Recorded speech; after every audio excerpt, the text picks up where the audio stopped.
Welcome, Saints Nation, to the Saints Gaming CA channel once again here. This time, we got playoff action in the Upsurge minor league. I've been looking forward to this one for quite a while. Nice to see a new team up against us here this time by. Looking forward to what happens. Of course, my name is Dan Banner, also known as Mr. Danners, your host and producer. Alongside me, we have Matt Avery once again here for some League of Legends action. How you doing, Matt? I'm doing good. Excited for some League of Legends tonight. Against a new face this time in that Upsurge minor league, and since we got that 5-0, we do have we did skip that 32 bracket at the start, so Mhm. they did make it through, and let's see how they face up against one of the top teams in the Upsurge right now. Absolutely. Of course, our opponents here today is Murk Tempest. So they're not necessarily representing a college, but of course, we knew that getting into the Upsurge minor league, that we have basically the door open to anything here on in regards to what kind of opponents we can play up against as long as it's within a certain ranking criteria. Now, players are in the process of getting ready with their draft. In fact, it looks like they've already jumped the gun and got things started here. So we are going to hop in basically midway through this draft, as we do have, of course, Saints on the left side. We have Murk Tempest. And of course, you had pointed something out, actually, looking at some of the OPGGs for this Murk Tempest squad. You said this is like a team of one tricks. Can you go on about that a little bit? Yeah, it seemed that they were very heavy on Camille Kennan in that top lane. They did have some high win rates on Thresh. You know, they had Kindred, Jungle, Talia, Syndra, Orianna mid lane, but it seems that they weren't opting to go into anything super heavy, as it looked like it was that first pick Olaf for St. Clair, followed by an Alistair, and a Nivea picked up, so... Frez gets to play Nivea. Yeah, first game of Nivea for Frez. You don't see that very often, but going to be responded by the Rel Udyr and an early pickup on the mid lane in the Victor. So leaving up that AD carry and top lane for both sides there, as the Jinx and Gnar come through, one of Cooper's signature top lane picks. I know the chat is going to be sad about that one. They were already asking prior to us even getting into the action here today, would we see some Gnar action? And no, at least not in game one anyway. It's the Murk Tempest going to ban that one away. And Shen going to be the final ban on the side of Murk.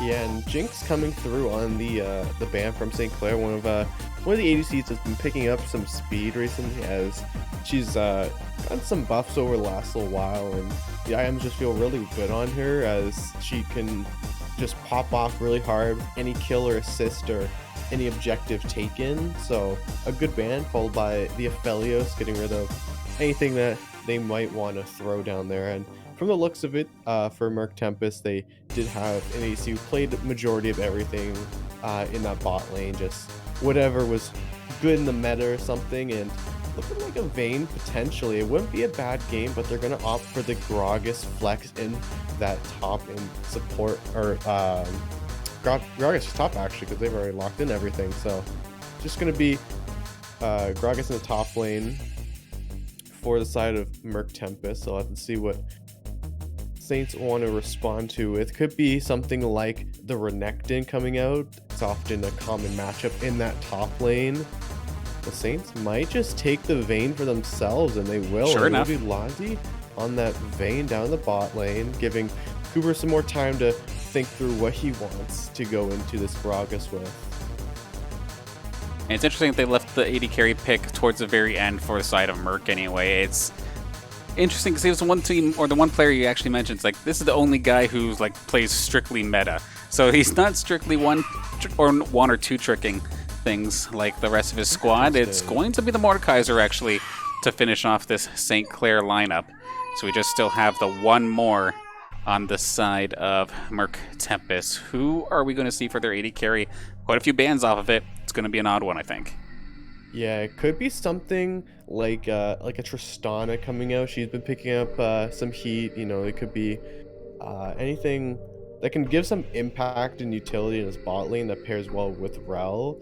You know, Ashe is going to be it, which you mentioned utility. Something that's, yeah, it is utility. It does stack that. You have the Rel that can go in on top of it and bring that the CC train onto Lazi. You know, it seems they picked this kind of like a counter pick into the Vayne to keep her locked down. Once you have her in spy, just stack every single piece you have under her, and she can't do anything in any team fight. So it's a good counter pick from the side of Murk Tempest there. In the lane, I do believe Vayne will have some bit of a punch into her when she hits those early levels, but Ashe does outrange her with the Rel engage as well in the early levels, so it's something to be afraid of in that bot lane. But the early Alistar pickup as a counter to Rel keeps the lane a bit stable. And looking at the rest of the St. Clair squad, though, I'm actually a little bit nervous on the side of, or for the side of Murk, considering Saints basically have the kind of composition that they would absolutely love to have day in and day out. You have Cooper on a somewhat aggressive tank. You gave Frez Anivia. You gave Active Force Olaf. Even though the Olaf may not necessarily be as strong as it used to be, it's still one of those very strong Active Force champions. And then, of course, Lazi's going to be on a hyper carry. It's just absolutely perfect here. Miasfo on a roaming engager. This is going to be basically textbook St. Clair Saints. Yeah, it's a very St. Clair comp coming out. You know, they did take away most of the ADCs with that Aphelios and Jinx ban along with the Kaisa, so kind of limiting the cooldown, but into a pretty tanky team. You know, if Gragas does opt to go for the Chem Tank or Sunfire in that top lane, you have the Udyr is just gonna build complete tank and be unstoppable in that jungle. If he gets ahead, you gotta have some type of damage to come through, and that Vayne pick is gonna be in there. And if they can get this Vayne and Olaf behind, it's easily able for Murk to come up ahead in this this game. But right now it's looking, if you look at these two, you're really looking at St. Clair as the team that will come up overhead in that late game. Yeah, we're going to switch on over to the client draft just to make sure that nobody does any sort of funny business in regards to who's playing what in which lane. This also does give us the briefest of opportunities here to introduce the squad here on Murk Tempest. Of course, from the top down, we have Shaden. Then we have in the jungle, we have Taldog. We have Adlam in the mid lane. I think that's how you pronounce that. Feel free to yell at me in the chat if I got it wrong. Playing the Victor in the mid lane. We have Spitting Axis, who's unfortunately not playing Draven in game number 1 here on AD carry. And Blazing Cake going to be the support on the side of Murk Tempest. Yeah, it doesn't look like anything's going to be out of the ordinary. It's not going to be Victor going top or Gragas going anywhere else, but a fairly bold draft coming out in this first game from both sides. You look at any game in the last 5 series that St. Clair's played. Anytime Anivia is available, it usually goes in the favor of St. Clair, as even if he's behind, either Lazi or Kubra or Active Force managed to help him in that spot that he's in and get him ahead. So something to be aware of, and if they can leave it up, they're kind of giving a signal that, hey, we actually can put some pressure on this and we know how to beat it. So it may be like a strategy that Murk Tempest is coming up with. Absolutely. Now, of course, going to be clocking down pretty much exactly what we're kind of expecting. Neither team's really geek much in terms of flexibility for this squad. One thing that is going to, of course, make me nervous on the side of Murk Tempest, I'll go over it in just the briefest of seconds here actually, is the fact that, like, time and time again, I always say for like the Saints to get to their to find their win condition of sorts, they need somebody more than just Lazi to be a threat. And with the way this team is set up right now for St. Clair, like, I keep saying it's textbook St. Clair, but I can't stress it enough of how huge that is the fact that, like, if Kubra starts popping off early, he'll be a monster. If an Active Force on the Olaf pops off early, he'll be a monster. Frez could be a monster. Lazi, of course, can be a monster.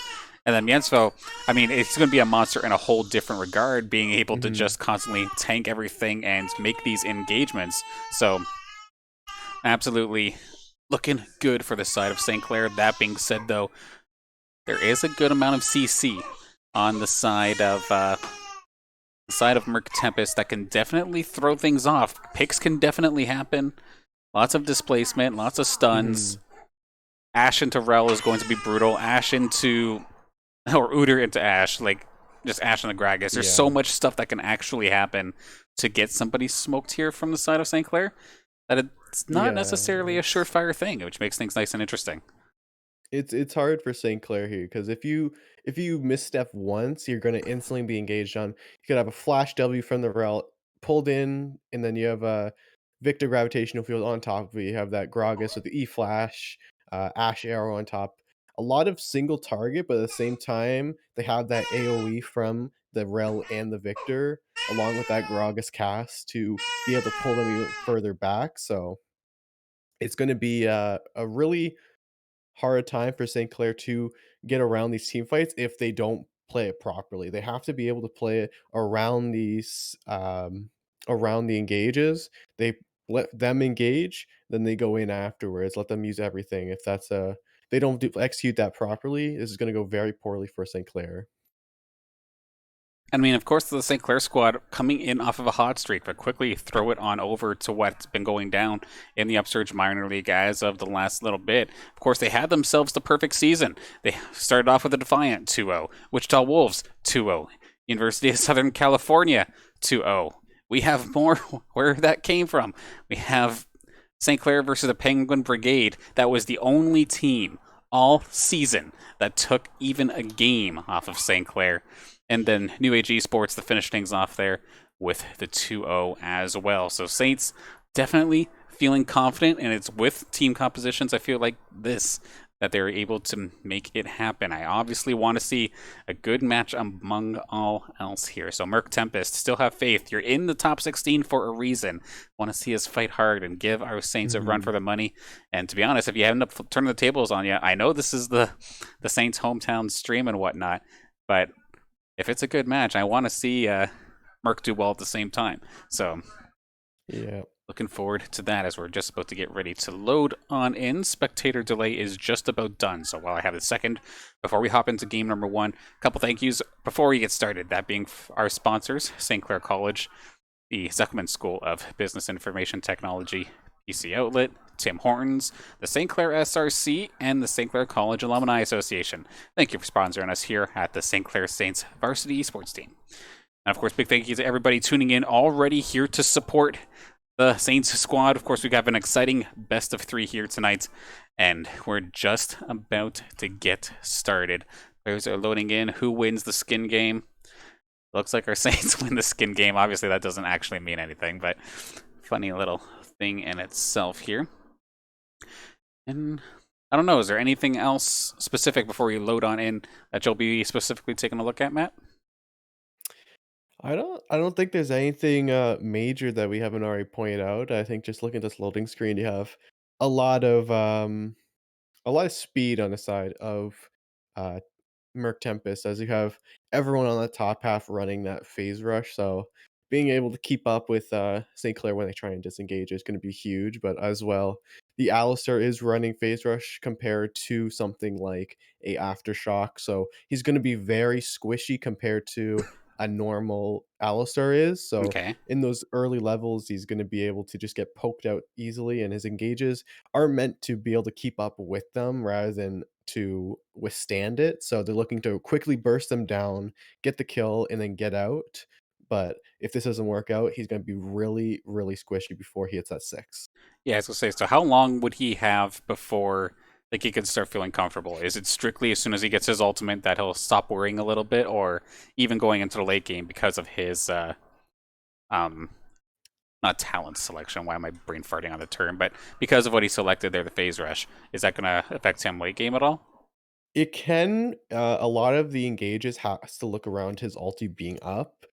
You can find these picks and everything with them down, but if you're looking for a team fight that's gonna be drawn out, you're gonna want the Alistar ulti up, or he's just gonna get popped like a balloon, in that late game. So in early game, he can get easily poked out, but he also can do the poking if he plays it correctly. So have to see how Mansfield does move around with this Alistar and being able to keep up with that phase rush. Gotcha. Fair enough. Going to be definitely keeping an eye on that, considering Miensfo is probably going to be one of the main engagers here for the entirety of this game here for St. Clair. So we'll have to see how he can ends up executing on that. But without further ado, everybody can hear it in the background. Game number 1 now underway. St. Clair College versus Murk Tempest in the top 16 of the playoffs here in Upsurge Minor League. Let's get into it. I'm not sure if it was just me or not, but it looks like some people are on like hyperspeed right here, right now. Different little look to it. Looking like they may go for a little play here on this bot side as Victor shows mid, but they have these 4 in the bottom. The Rel's going to jump over the wall most likely here with her W. But Miensfo does spot them out. But it doesn't look like they're going to back down as Spinning Axis does go in and they have the backup from the Victor in the mid. But as you can see on the top side there, St. Clair is pushing into that top jungle to get some deep vision. It's going to be Frez and Cooper doing that, and they get the war down between the Raps and Red Buff to spot when Udyr does go there, and they will spot him out right now as he goes across, as he does not have that sweeper as he just used it on the bot side, so they know where he's starting and can easily track him throughout the early game now. But with that being said, it's going to be a double top start for both junglers, and it's going to be an early or a solo leash here for the Olaf, as Cooper's looking to just do some poke in the tri-bush when Gragas comes around. So a slower start for the Olaf, but have to see how this is going to go in this top side. All right, sorry if it looks a little bit choppy there. Had a couple things accidentally run in the background, but I think we should be good to go here. Looks a little bit smoother now. Yeah, that's better. Okay, a little bit of a tit for tat here in the mid lane, and then everybody else gonna get things started pretty much A-okay. In true Saints fashion, nothing really happening at level 1. I hardly ever, other than the very first game of, I think, the first game of Upsurge, did we see anything aggressive at all. Teams are just not really looking for those invades anymore.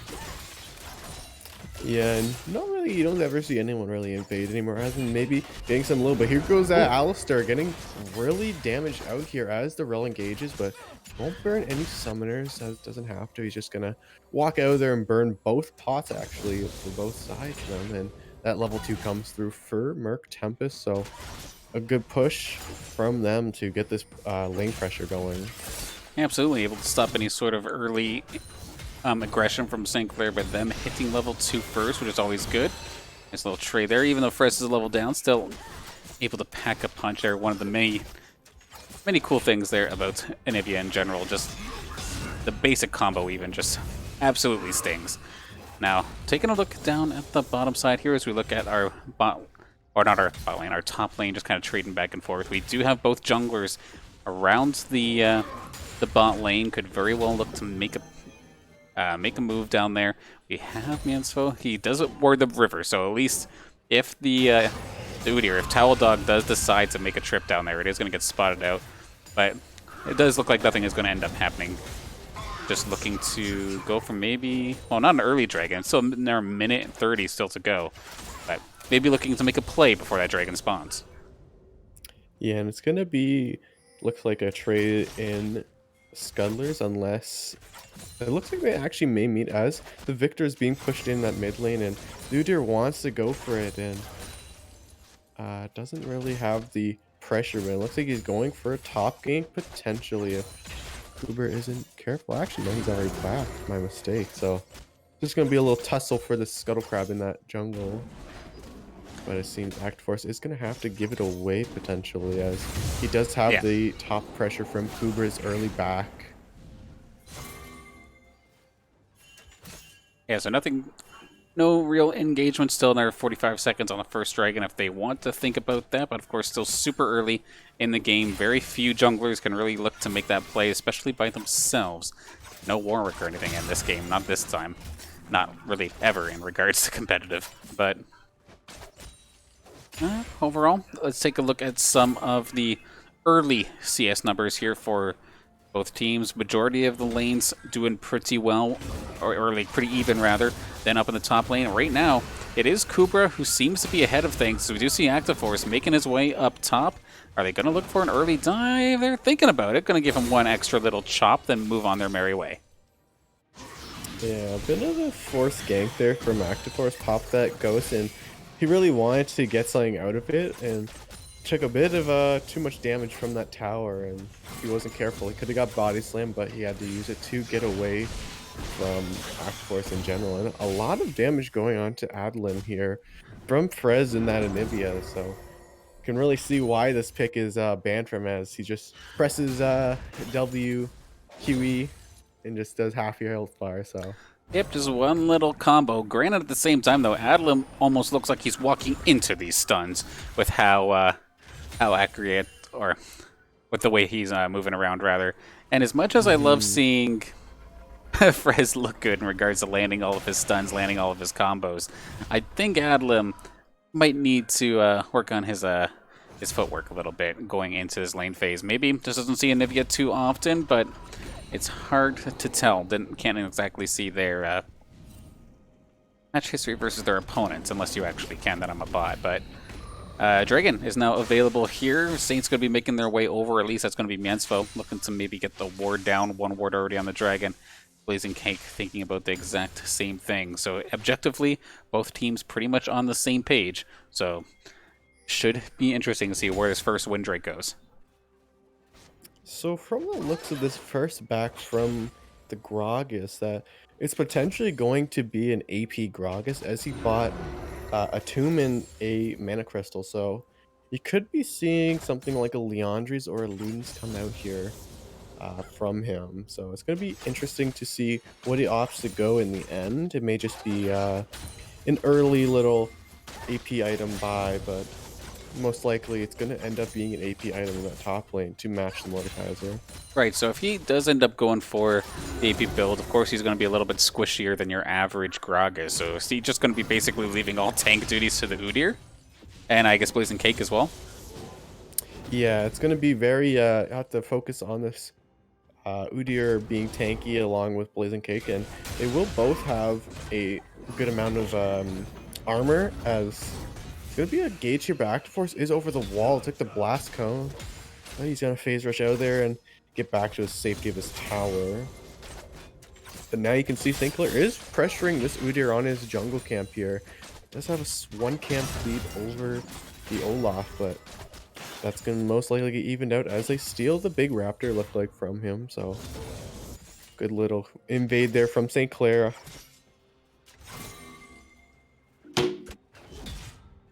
Yeah, so a very quiet game to start this one off. We're already about at the 8-minute mark and no blood has been shed in the slightest, which for a Saints match is definitely a little bit unusual, but that is okay. Nice and cautious game, but now we might start getting into a little bit of the fun stuff here, as Dragon is looked to be started here. Towel Dog is getting started on this Dragon. Will there be any sort of contest from Saints?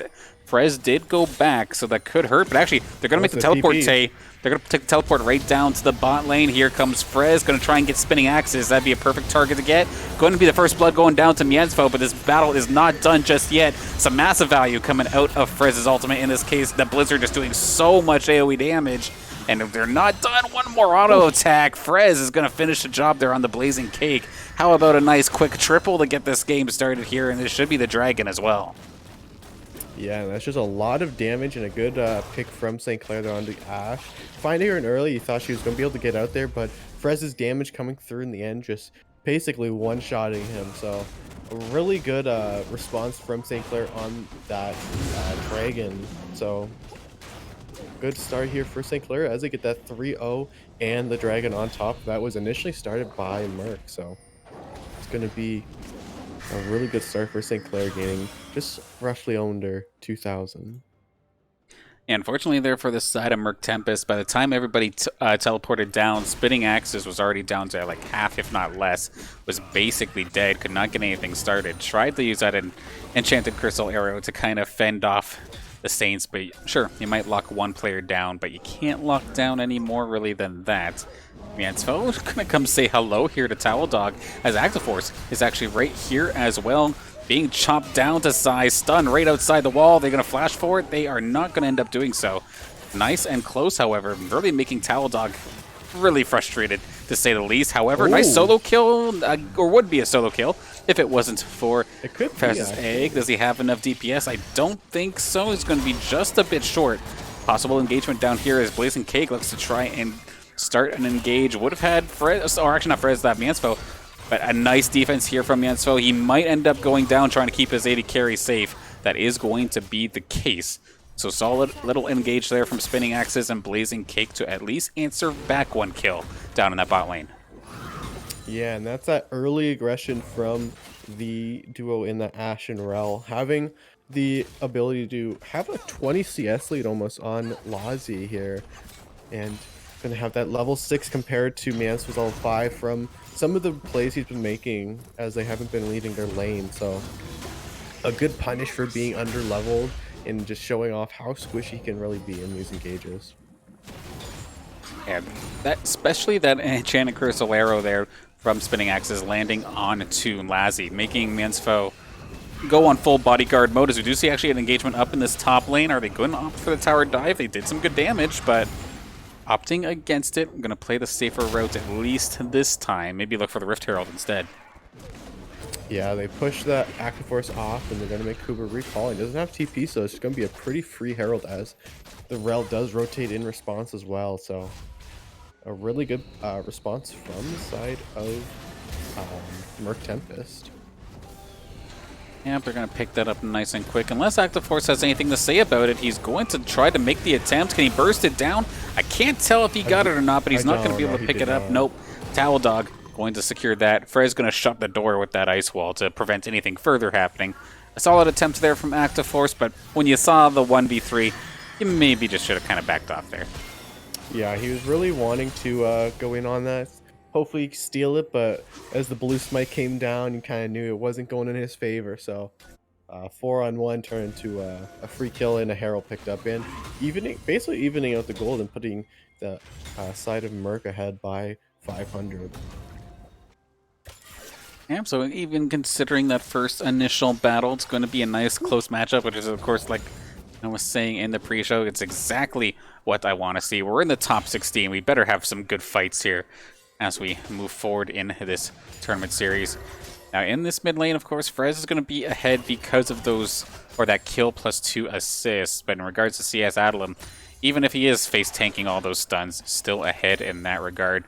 This bot lane here from St. Clair, sure, you got the 2 assists onto Lassie, but at the same time, Spinning Axes looking very strong.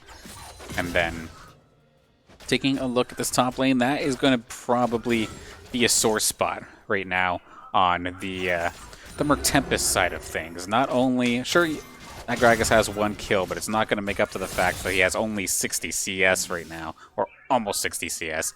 That just straight up sucks right now here for Shaden up in the top lane. Yeah, and looking at his build now, he is often go for something like an AP item. It looks like he's building into, I believe, which is Luden's. So it's going to be a bursty Gragas, but also a very squishy when he gets top. It's going to be an engage here from Mian, so does burn the flash from the Rel, but they're going to be a re-engage. Does pop the ulti, so the cleanse does go off, and they're going to get the TP, and that's about it from the side of Murk Tempest. Okay, so the Saints do manage to pull out Adlam's teleport, which is going to be extremely valuable as this next dragon gets ready to spawn. So, of course, being in that mid lane, you don't have to travel too far, but you always have to have it in the back of your mind that that dragon could happen at any moment. We do see the engage down bot as well. Finishing blow going to be given over to Lassie as Blazing Cake goes down.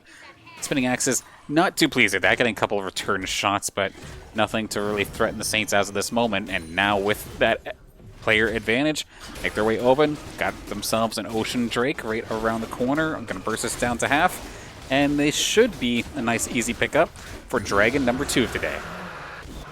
Yeah, it's going to be the second drag going over, and it's going to be a Mountain Soul. So something the side of Murk Tempest wants to get compared to St. Clair, have that tanky engage on the Rel, on that Udyr, and going to be some deep vision coming in from St. Clair here, as they did have that good engage on the bot side, and burn that TP, and the re-engage from them picked up a kill and a drag. So good, but it's going to be an engage possibly from Mianspo here.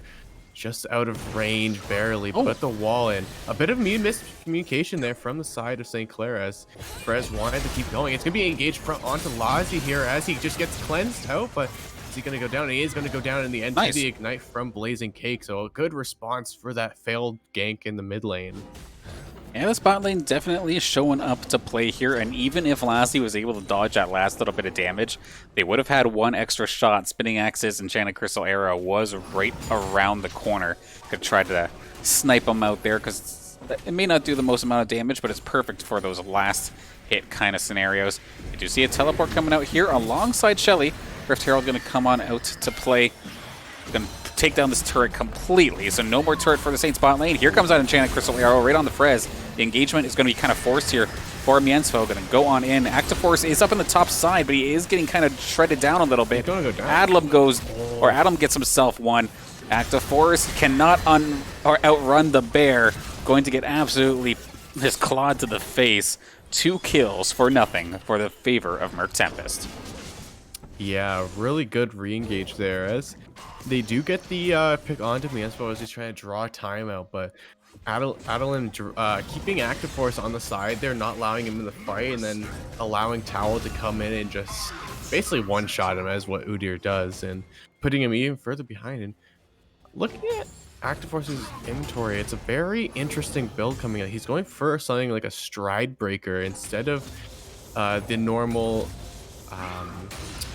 Gore Drinker that Olaf's usually go. And they keep going for a little trade up in this top lane as Miensfo does show up from that bot lane and has to burn the flash. Cooper follows behind him, and he may be getting out as he gets the passive heal. It's going to be the re-engage coming in from Blazing Cake with the Udyr on top of it. Cooper may be in a bad spot right now, and he goes down in the end. And that's all that's going to be, as Active Force is looking a bit more to keep it up. Keep the slows on to Blazing Cake there, and we'll hit one more. Another one. Being a little bit annoying. There we go. But in the end, it's going to be the 1 for nothing, and a good play from Shaden to stay just out of range of them, as Cooper didn't have his ulti to finish him off there. Yeah, right there, like solid job there from Murk Tempest. Just out-communicated, out-maneuvered, and just outplayed that situation against the Saints. Saints thought they were going to turn that one around, and they were going to be the ones in the advantage. Absolutely not. Get taken down. Another kill into the favor of Towel Dog, which that Udyr is going to be absolutely terrifying going into this later portions of the game. And right now, I feel a little bad saying this, but Active Force's Olaf is absolutely ineffective. Normally, we see him try and get some early leads, and with Olaf, I feel like you kind of need those early leads to actually become a factor. The only real saving grace is I feel like with Active Force being maybe a little bit ineffective, I feel like Shaden's Gragas is also kind of being ineffective, so they're kind of like trading 1 for 1 a little bit in that regard. Because I feel like if you're in lane and you get yourself a solid lead and you want to abuse it, okay, then you go AP. I feel like you don't go AP right out of the gate, however.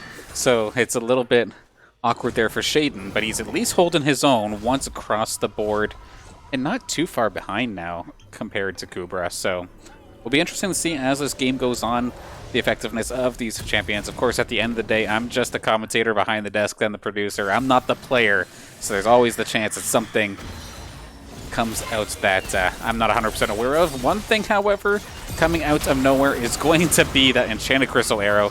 Frez is going to be popped to egg form without question. Cooper puts himself in the middle of 4, which is a little bit unfortunate in his regard. That's going to be Spinning Axe is going to finish the job there. There goes Active Force as well. Lazi is stuck between a rock and a hard place, and if there's one character or champion you don't want to be stuck trying to kite, it's going to be Udyr with his speed boost. That being said, though, Lazi's going to at least even this up a little bit to make that a triple. Are we going to see a patented Lazi Penta? It would be quite the tall task, considering it's just him and Miensfo.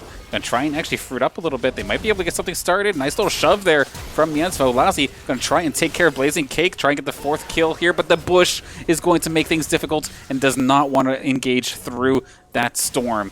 And he's going to be catching his his work behind him. Out for him. Here comes Kubra. Can they actually turn this around? Nice shot, though. Adelim going to shut down the big damage coming out here from Lazi.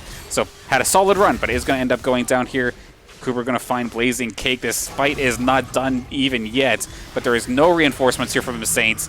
And then poor Shaden runs in. Hey guys, I'm helping. Doesn't even get an assist. The extended fight. Once again, going to fight St. Clair a little bit, but with the efforts of Mansfo, Lassie, and the rest that were in the later portions of that engage, they at least keep it closer than what it was going to be. Yeah, it was a really good engage from Murk Tempest there, as they found the pick onto Fred. But as I say this, it's going to be engaged onto Spinning Axe, as he does get taken down by Active Force, but it's going to be the trade coming through as the Unstoppable comes through for Adelim. 5-0-1 on this Victor, and having a really good game after taking a lot of poke in that mid lane, but he is keeping up in that gold and maybe behind CS, but made up for it in kills. Yeah, absolutely. 5 kills right now. This Victor is going to be absolutely devastating moving forward here, which is going to be extremely rough, specifically for Frez and Lassie, because the one thing that we were worried about with this with this Murk Tempest composition is that picks are going to be huge. They have so much single target damage or CC that they can easily pick somebody off, especially if they're squishy. So yeah, okay, Lassie's now 4-2-2. Is he quite a strong Vayne right now? Absolutely. But can he survive like 3 people diving him and putting as much damage as possible onto him? I don't think so. But little 2v1s like this, he will absolutely eat up for days. That's going to be kill number 5 here for Lassie. Add another one onto the board for him. So, Baron on the board. Are Saints going to think about it? It might be a bit early, but we'll have to see. But Lassie keeping Saints in the game right now. Yeah, and it's going to be... Looks like they're starting a Baron now, as they are getting spotted out, and Friz is taking it back here, so he does have TP, but they're gonna have to pull off, as they do take a lot of damage with Mianso being basically just 1 HP. Yeah, at that point their Spinning Axes could have just launched an arrow and probably with the Udyr with them just smoked them. Funny that launch an arrow, sure enough the arrow gets shot, but Frez not going to get smoked by that one. It would have been really rough if he teleported in instantly into an arrow stun and just get popped like nobody's business. Yeah, and just barely missing that arrow onto Frez in the mid lane. Would have most likely been a kill there, as he had the Udyr and Rel behind him. But it's going to be a pick. The nice cancel on the Blazing Cake there, as he's going to get engaged on by everyone. Just perma stuck on spot as the wall cancels him mid transformation. So a good pick, as they do look to turn back towards Baron in a 4v5 with Cooper on the bot lane. Does not have TP, so it will just be a 4v4 in this top side.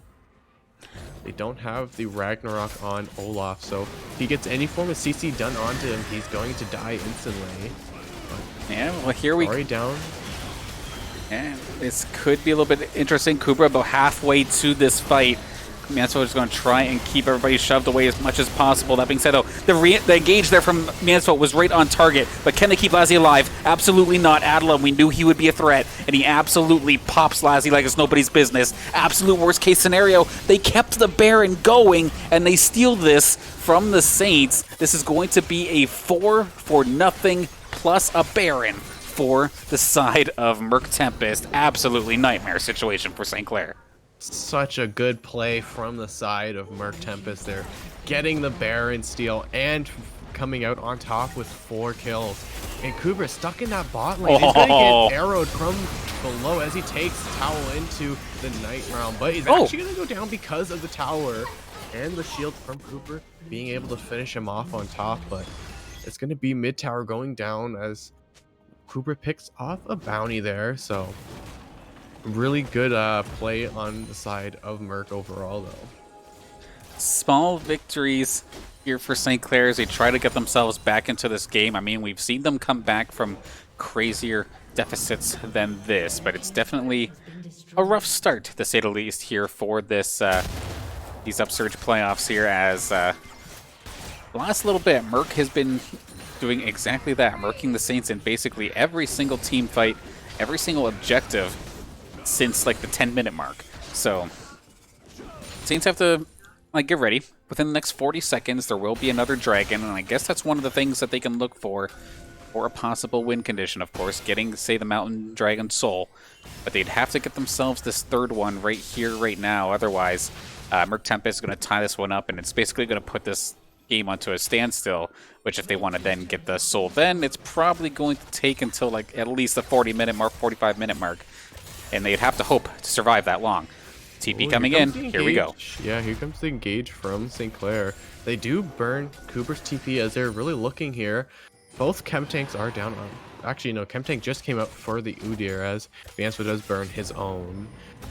But the Drake being up, this will be soul point if St. Clair managed to get it. They know where the Gragas is, but they don't have complete vision of him as there's no war. St. Clair is doing this drag now. It's down to about 3,000 HP. Mianspo's going in with the ult. He messes up his combo, and he's going to have to come on. St. Clair does get the drag on top. Mianspo goes back in, finds a 2 knockup, but there's no one to follow up as the arrow finds Kuber on top of it, takes him in the Delph realm.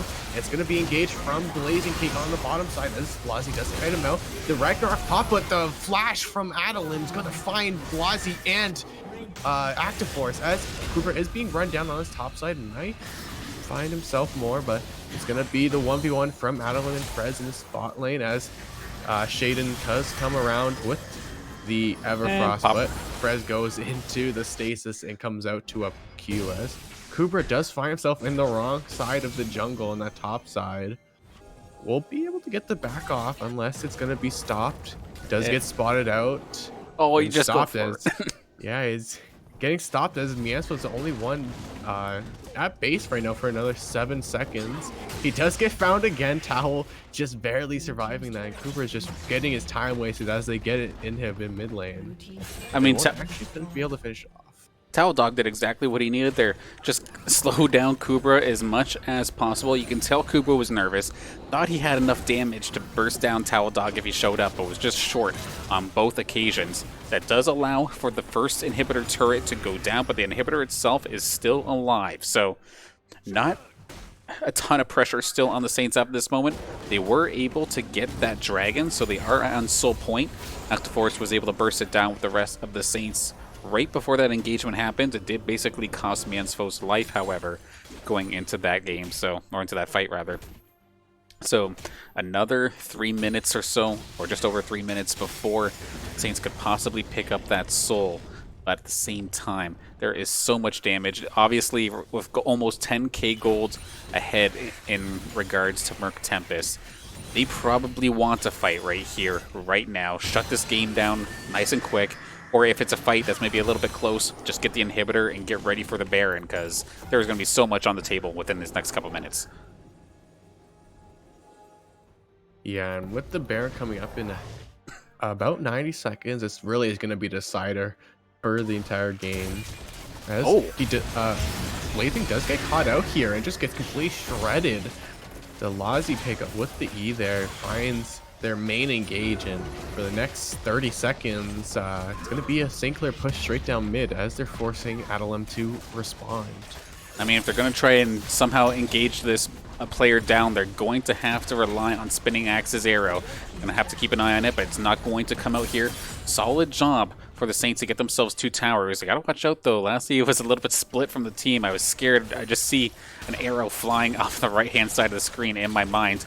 But no, that is just a bird, whatever you want to call Ash's E. So they're going to be safe as of this moment. But 2 minutes for the Dragon, 45 seconds for the Baron.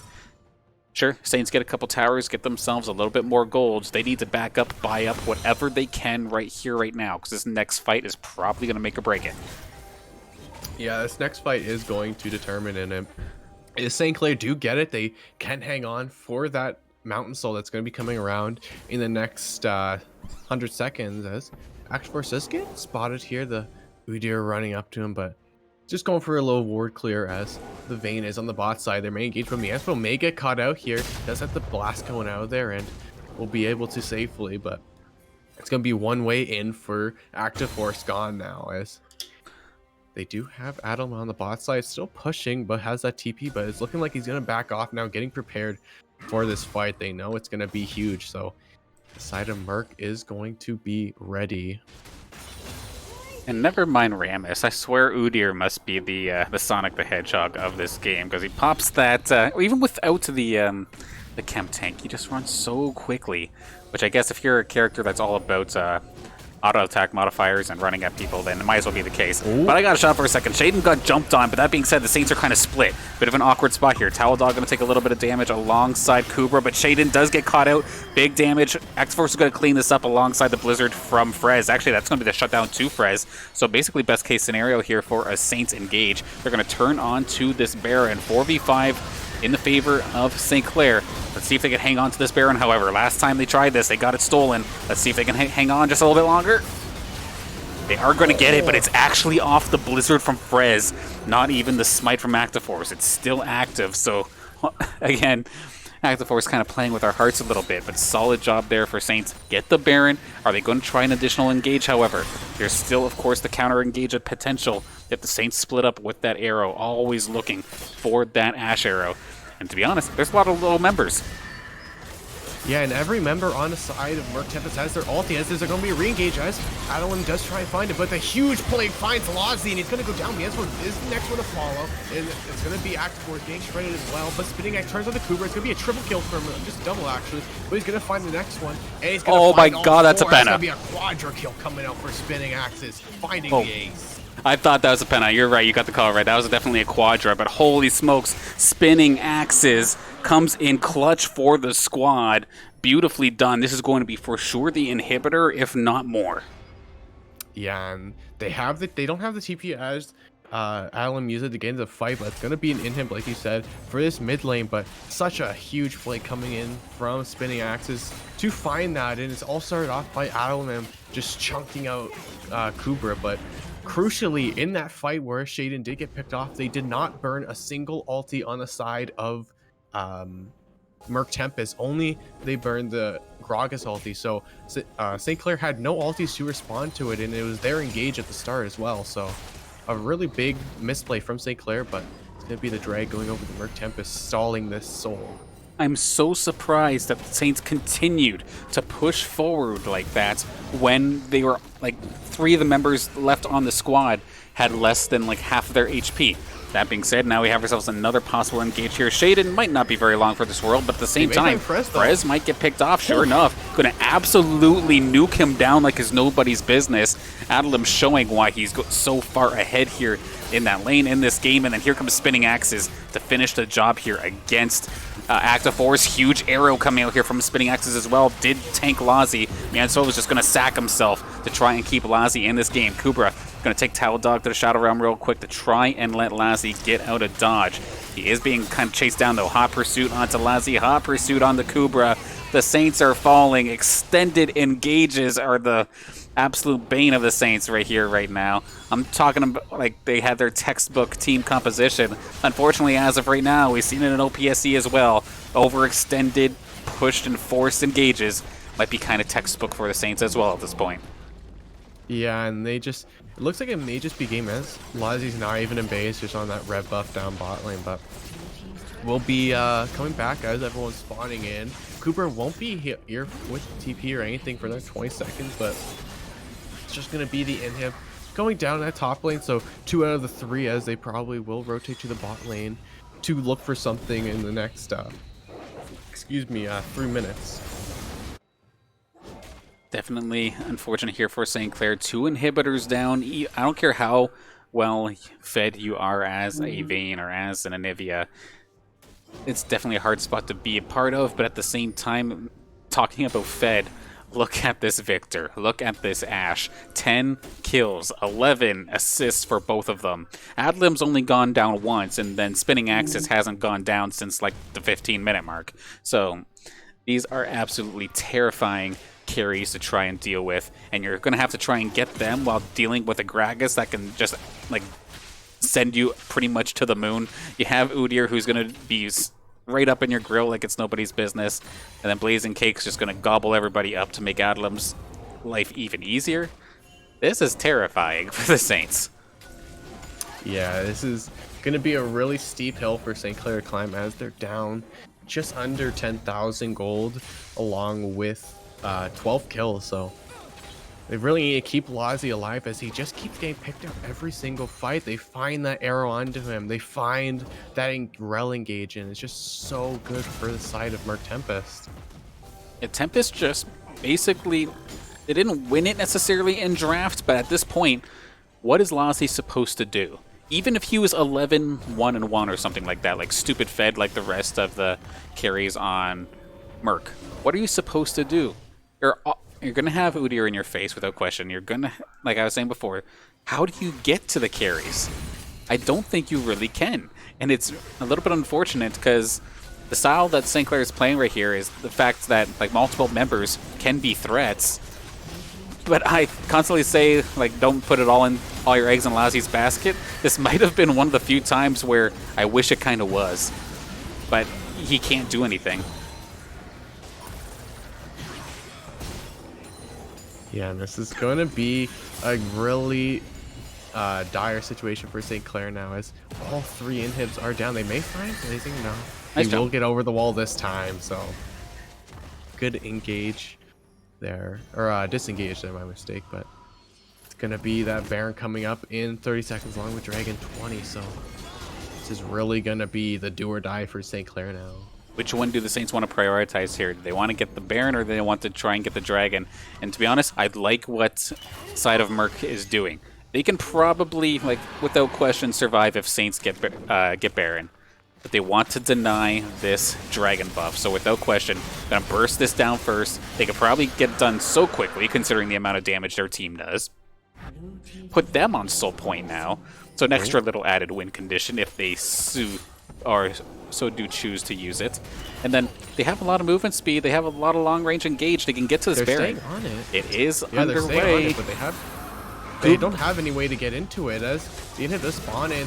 Baron will go with St. Clair as they just get drawed out by the wall, as Blazing Peak is in the death realm, but just will get one-shotted when he comes out. Just huge stuff coming out there as the cast does come through and does not find it, but Frez gets just barely out of that, and the wall will come through once again. Udyr, though. But Udyr on the side will find it. The smite comes down the hourglass as well, but he's just going to sprint around him, not find anything, and Akbar's will pop the Ragnarok as Frez does go in, but it's going to be the re-engage from Blazing Peak. He does find everything, and it's going to be Lazi finding him, but Ash finds the Olaf on the side. It's going to be a trade, but not much going to come out as Lazi does get out, does have the GA, but it's going to be double kill coming through. Good for damage. the Ash finds the next one. Lazi goes into the GA, and he's just going to get stuck on by the Udyr, and this will most likely be Lazi going down. Triple kill coming through for the side of Murk Tempest, as this will be the end of the game for St. Clair, going down to be 1-0 for Murk Tempest. There becomes a point where Ash then becomes way more than just a utility AD carry. When you're 14 kills up and in the late game, I think this is now that time. Crits for days is probably, never mind, not going to quite go down, but Murk Tempest, nicely done. They're going to take game number 1 here off of our St. Clair squad to start things off, and this is kind of nerve-wracking considering that this tournament is best of 3, of course, and single elimination from what I understand, which means now Saints have to play with the extra added pressure, knowing that next loss is it. You went the entire season without dropping a series, and you're gonna, the first playoff game you get to compete against, you're gonna drop it. I'm sure that's gonna be like kind of stuck in their mind a little bit, like kind of messing with them a bit, thinking that they're like that they're that good. And I mean, they've played in other leagues, of course, and I've lost in other leagues, but I guess just that extra little added pressure of knowing that you're on an undefeated streak can sometimes mess with you.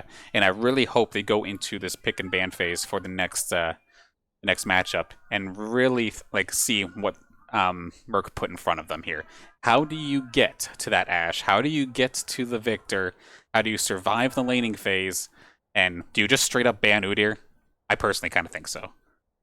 Yeah, and I think this is the first time they've really let Udyr through. They never really let him through that banning phase, or if he does, they just never in the end have Udyr available. So it was really weird to see him go through, and it seemed that St. Clair was confident they could get through it, but Murk Tempest knew their win condition, were able to get around everything, and in the end were able to come out on top with those massive plays. Yeah, it's absolutely nuts. Very well done there from the side of Murk.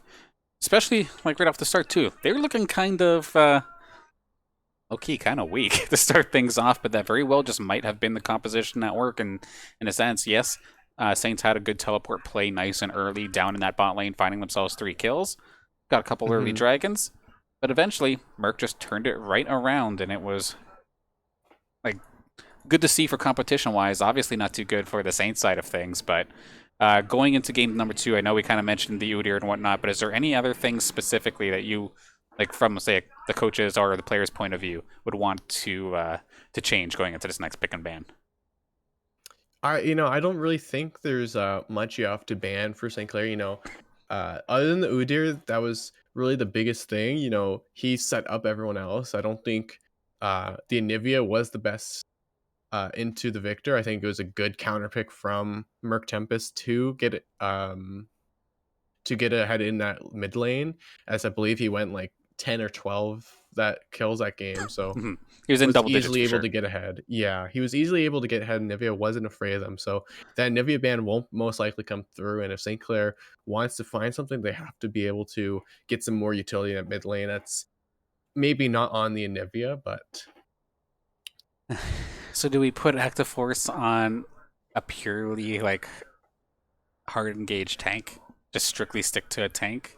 Or do we kind of let him then try to have one of these carry junglers again, which game 1, even prior to the mid lane and bot lane kind of running away with it, it seems like he just wasn't quite there. You kind of give him his mhm. new. Do you try to throw him on like something maybe a little bit more standard for the meta, like say a Skarner or something down Yeah, that I road? think Yeah, I think you need some more tank. I think the Stride Breaker Olaf was a bit of a little bit an overreach for him, as he wasn't that far ahead. I think the Gore Drinker, when he's in the middle of the fight, would be a lot better. But as you only can say so much as a commentator, is you don't know what's going on in those comms and player situations. So it's really just up to it. But I think you need a bit more of a tank. To be able to withstand it and be able to get on a little more engaged, I guess, to find those CC onto them. Like I was kind of worried for the side of Murkoff first because it felt like, okay, you're relying on the Rel, you're relying on the Udyr to be your tank specifically. Like, are they going to be tanky enough to engage? But then, duh, who cares if they're tanky enough to engage? You have an Ashe. She can do it for you and just follow up after the fact and just don't get blown up, I guess, as you're going in afterwards. But like that big problem that I was thinking of as the game was going on, that Ashe just absolutely covered it. So solid job there from Murk, just playing that composition exactly to where Hmm. they wanted to. They're good to go. Actually, game number 2 is actually going to be right around the way. We might not have to take a break going in between games here, even though some water definitely does sound. Oh, I got some water here. Okay, we're good. We'll hop in a second here. Just okay. Yeah, they're asking me if are. So yeah, we're gonna hop into the pro draft in just excuse me, in just a moment here, of course. Saints looking to keep their season alive, of course, with this best of 3 being single elimination. So we'll have to see what happens going forward. I'm sure right now this Merc Tempest squad absolutely feeling on top of the moon. I would say feeling like Cloud9, but that usually means they missed an objective somewhere. Now, then Saints, unfortunately, like seeing them play over the past little bit as we do hop into this pick and ban phase. They are so momentum heavy, it's not even funny. So it does make me worried a little bit as we hop on in. So Thresh is going to be the first ban, which is a little bit interesting. This must be specifically against the support player, specifically against Blazing Cake. And Seraphine, pretty standard, just solid overall. Murk doesn't want anything to do with it. Yeah, it's looking pretty basic to last game. You had the Camille Thresh in the first phase. You had that Seraphine. Followed up, mostly is going to be a Kaisa along with it. There it is, the Kaisa band coming through. If St. Clair is going to stick to it, it's most likely going to be something like a Talia, unless they want to let it through this time. But taking a bit to ban this may not be the Kaisa in the end. It will be, actually. It will pick it, but Got to see what St. Clair will want to do, unless they want to take that Udyr, as they do have blue side. So they have that first pick, and they can opt to ban the Talia and take Udyr themselves, as they do play it, but if they don't want to go for it, they will have to. I would definitely be disappointed if they didn't do something like that. If they don't want to play it, ban it right here, because it was just too much of an effect. Okay, good. They didn't want to do it. Going to take it off during the ban phase, and it was something I was going to bring up. Sure, you like targeting people's one tricks, but what about just ignoring the one trick, so to speak? Like, maybe leave one open to get something that's heavily meta off the board. And glad to see that they're taking the Udyr off, and once again, for the second game in a row, if Active Force is going to play a tank, it cannot be Nunu. Banned away once again. Yeah, and they did opt to ban that Udyr, so good on St. Clair for doing that. They'll have to see what they want to first pick here. They did opt to go for that Olaf last time in first pick, so we'll have to see what they want in regards to thinking. I could see something like an early jungle. They're going to do it again. Olaf coming through. It's gonna be the Olaf coming through again. Very questionable. But they don't want to change up anything. I mean, if execution and strategy was the error, then in theory, try again. But I would hate to see this Olaf get shut down twice in a row, even though I know it is an Active Force favorite. Rel going to be picked up. It looks like Blazing Cake did exactly what he needed to do in that last game, was exactly everywhere, and constantly that extra little bit of annoyance and that little thorn, or rather the lance in the side of the Saints time and time again. Lilia looking like the jungle pick here, considering that Udyr is gone. Another one of those standard meta picks that's just solid overall. Yeah, and it seems that they just think that Udyr is the problem into this Olaf. So they're going to offer it, and then they're going to go for the Rel Lilia. So same picks again, except for that Udyr being banned. So it's going to be the Lilia coming in. So opting to maybe give some more agency in that top lane to opt out of an AP top, go maybe for tankier style. Very possible. Let's see. Saints, of course, have to pick their next two right here, right now. Anivia's still on the board. Gonna let Frez have it once again. I mean, was doing fine early. Just unfortunately, the snowballing from the Udyr and from the rest of the Murk squad really made things difficult for the Saints. Like, probably around that 8 to 10 minute mark. Let's see what their next pick ends up being here. I'm kind of hoping, like, with the Udyr gone, I guess something like the Vayne would be a little bit safer. And I do like seeing the Leona come out again. I feel like Leona and Alistar kind of interchangeable. Obviously, they each have their own things that they're a little bit stronger with, but seeing Niensfo on Leona does make me happy. One thing that does make me a little sad, however, on the contrary, Victor looks like he's coming out to play again here for Adlam. Yeah, you had that. You have the early pick Anivia, and it's going to be countered instantly by that Victor. It's always going to happen, as they had such a good time on it last game. It really didn't seem like he was struggling past that level 3. He had the early poke on the Anivia, or the Anivia had the early poke on the Victor with that EQ stun. But changing it up with a little more engaged that's reliable, like the Leona, to find them, get that backline, it's not going to be countered easily. Yeah, something that can engage from just a little bit further, definitely going to be helpful. And we're going to see Saints ban the Vayne, oddly enough. So I guess we did see Spinning Axes hover it during the first pick and bans, but then it didn't end up picking it. And it's going to be threatening enough just like that to actually warrant the Vayne ban. So Lassie probably not feeling up to Vayne once again. Was probably feeling similar to what we were talking about, where, like, sure, you're a relatively strong Vayne. How do I hit the proper targets, though? I can't get back there. So something different going to be coming down the pipeline here for Lassie. And then we still have to figure out what Kubra is going to be playing up in the top lane here for the Saints side of things. And then, I guess, yeah, AD carry and top again on the side of Murk as well. So going to get to see which these, or what's going to be selected. And the Ashe is actually straight up going to get banned. No long range engage this time. Yeah, they just have so much taking that off, and I didn't think the Aphelios ban was that good in that first game, to be honest, as you don't see it much without a Thresh beside it. And they early picked the Rel to get it so it doesn't get taken or picked or banned away. So a Thresh isn't going to be there to save Aphelios, and leaving that Jinx open is just going to be instantly taken. So that's a big pickup for the side of Murk Tempest if they can get her ahead like the Ashe was. Of course, and Jinx, if it may not be necessarily a Vayne, but still one of the better hyper carries as this game does get later and later on. Just being able to do so much AoE damage on top of having the boosted attack speed as well. Plus that Super Mega Death Rocket, or whatever you want to call it, is a nice little execute ultimate, and this is going to be odd. We're going to see Lazion Felios to enter game number 2. Yeah, and I guess, you know, that you don't ban it, you take it, and that's the good side of the pick here, is there's not much left in the ADC pool once that is taken, and Sion may be the pick blind top here, as you get a bit more tanky, but they're going to opt for the Ornn, get a bit more engaged, that's more reliable than the Ornn, or the Sion, but a little tease hover here from the side of Murk Tempest with the Ornn as well.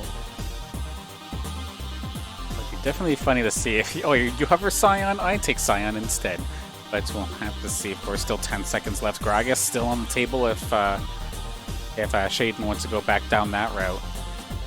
To be honest, I gave that Gragas a little bit of flack, but it never got to the point where it really made any sort of main difference. And sure enough, though, that Sion got locked in. So we're going to see Ornn versus Sion up in the top lane. See if Cooper can try and find himself a lead, but that even if he does end up finding himself a lead, we've seen in that last game that might not necessarily make the difference moving forward. Yeah, it's very interesting to see that they actually opted for that Ornn coming through, and usually it's not a matchup you see that often with Ornn in that top lane, or Sion, my mistake, not Ornn. As most of the relevant ones, they bid ban away, Gnar, Shen, Ornn taken away. You don't see much else other than maybe the Gragas or something like that, but solid drafting phase on both sides in the end. Definitely going to be looking to analyze as best as possible once we get the confirmation where everybody's going. But yeah, the fact that you've got Adelim on Victor once again, I really hope that there's a little bit of focus onto Frez's mid lane, because as of say the past couple of matches over the past couple of leagues, it's been a lot of focus towards bot, a lot of focus towards top, but then Saints usually kind of just leave Frez to just farm up, try not to die, and basically just kind of leave him there. Not very impactful, which is okay, because to be honest, early on, Frez was not doing bad in that lane. He was really pressuring Adelim constantly. He was making him blow his teleport while Frez still had his own. But just a couple team fights didn't go into the favor of Saints, and it really benefited Adelim, and he was just able to kind of run away with it. So I'm hoping that instead of kind of not rolling the dice, so to speak, but then hoping that the Victor doesn't get kills via the team fights that eventually go down, maybe put him behind right off the start as best as you possibly can. I mean, Anivia, solid for locking characters down, especially with a ghosted Olaf on Hot Pursuit, especially if it happens to have level 6 so it doesn't get stunned up. Feel like they could shut Adelim down, but definitely nervous moving forward into game 2. Yeah, and you really have to see how they are going to change up this mid matchup, possibly, as it's really just the exact same, and if Frez isn't able to get anything out of this, it's just going to get kind of rolled over again by the Victor. He's just going to have a really rough time in the end, as they had such a good start in that first game, finding that reverse flank on the bot lane, giving themselves 3 kills. So St. Clair is really going to have to come back with a good answer in this game too, to find a way to keep this series alive.